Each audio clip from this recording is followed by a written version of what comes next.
Alright, hello everybody. I wanted to come on here today and talk about Munetaka Murakami, one of the Japanese most prized free agents until maybe not. What we've heard about Murakami for years is that he is going to be the next Japanese superstar and a really good player when he comes over to Major League Baseball, and he finally got posted this offseason.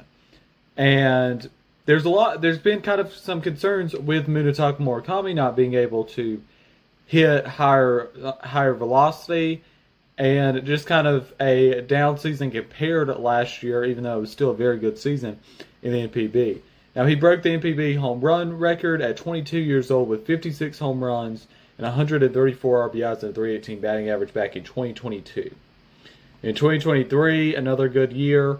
I mean, this is a guy who really has some incredible power, and that is the biggest tool of his game. Now, a lot of swing and miss, and some other issues.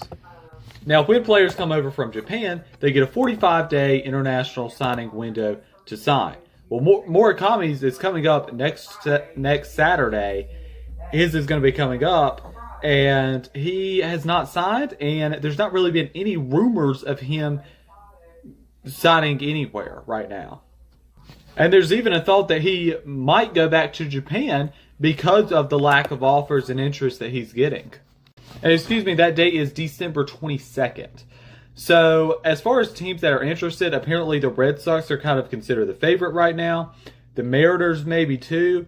I think you could put the Pirates in that mix, the Reds in that mix. Teams that have been looking for power bats all offseason, Murakami might end up being a cheaper option than some of these guys, even though I still think with the lack of interest, he could still land a $100 million deal with the lack of bats on the market.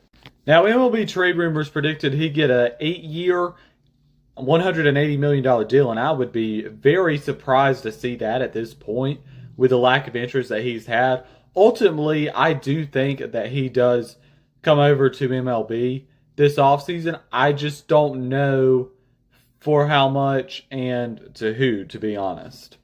I mean, there's tons of potential here with Murakami. I mean, he's absolutely got the potential to be, at his best, a Kyle Schwarber type bat.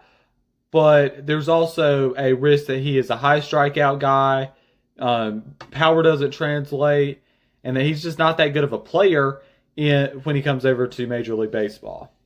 Now, for where I think Murakami will sign is there's been the Mets in there too. And I ultimately think it's a bit of a surprise deal here, but I think he ends up going to the Reds. That's kind of my favorite.